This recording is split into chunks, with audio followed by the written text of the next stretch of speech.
Praise you the Lord God Jesus Christ. Hallelujah. I'm here once again, your Pastor Brother Jones.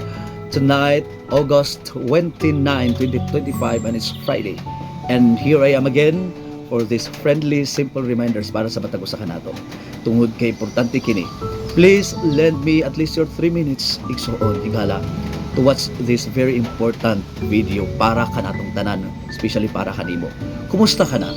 Hinaot nga nagpadayon ikaw sa pag-alagad sa atong Ginoo sa mga buluhaton nga Kristiyano. Tungod kay ang pulong nagpamatuod sa Mateo kapitulo 24, 12 paingon sa 13, musanay ang kadautan ug mubugnaw ang gugma sa kadaghanan, apan ang mulahutay hangtod sa katapusan mamaluwas. Importante ang paglahutay igsuon higala. Importante ang pagpadayon. Dunay panahon nga laayan kapuyan na kita, pero importante ang paglahutay. Kay ang pulong sa Dios nagaingon nga nabugnaw ang gugma sa kadaghanan, di ba?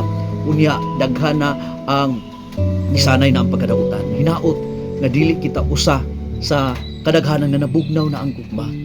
Kung dili usa kita sa nagpadayon og naglahutay hangtod niining adlaw, tungod kay ang Dios kasaligan og ang iyang pulong matuod. Ipangita sa Ginoo ang tinuod nga mga magsisimba niining adlaw.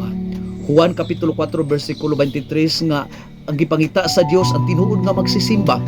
Importante ang pagpadayon sa pagsimba. Usab importante nagpadayon ba kita sa buluhaton sama sa pag-ampo. Pag-ampo igsoon importante kay kini tungod kay mao kini atong connection, atong communication sa ato ang Ginoong Hesus. Importante sumala sa 1 Tesalonica 5:17, pray without ceasing. Importante nga dili kita mohunong sa mga pag-ampo. Usab ang buluhaton sa Kristohanon, one of these spiritual sacrifices ang pagpuasa.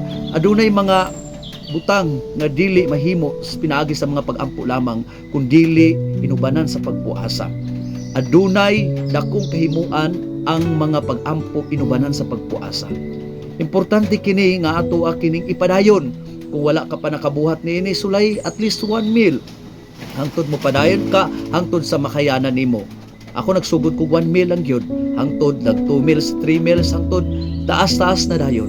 Importante nga ato kining buhaton ang buluhatong Kristohanon. O diha usab sa mga pagsimba. Atong mga pag-ampo, pagdaig o pagsimba, church attendance, fellowship. Dili kita mobiya ni ana. Hebrehanon 10:25, dili na to. Di kita managbiya sa panagtigom kauban sa itong mga kaigsunan. Busa, kung ikaw wala nagpadayon ni ini nga mga buluhaton, it's not too late for you to come back, come home, come to Christ. Welcome kaayo ikaw igsuon higala sa ato ang Ginoong Hesukristo. Ato kining ipadayon ug mulahutay kita hangtod sa katapusan, kay ang Dios kasaligan ang iyang pulong, kasaligan na aduna sa giandam sa mga tao nga mulahutay, nga mupadayon sa pag-alagad kaniya.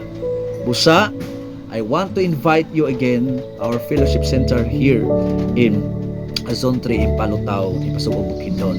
Pentecostal Church in Palutao Christian Family Church. You're very much welcome here. Okay, so every Sunday. Salamat kay sa Ginoo, mulahutay kita, mupadayon kita, aron kita mamaluwas. I'd like to say, Emmanuel, God with us. I am your Pastor Brother Jones. I'm happy to serve you.